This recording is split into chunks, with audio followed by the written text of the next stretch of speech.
জল ভরা মেঘ ওই দু চোখে দেখতে আমি পেয়েছি, একলা মনে নির্জনেতে তোমার ছবি এঁকেছি।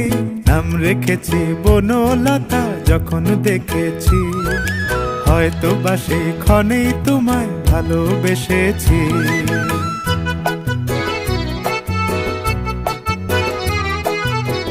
বনলতা কথা হয়ো না গো কুণ্ঠিতা, বনলতা কথা হয়ো না গো কুণ্ঠিতা। একটি কথাই শুনবো বলে তাই তো কাছে এসেছি, বলবে কি গো আমিও তো তোমায় ভালোবেসেছি। একটি কথাই শুনবো বলে তাই তো কাছে এসেছি,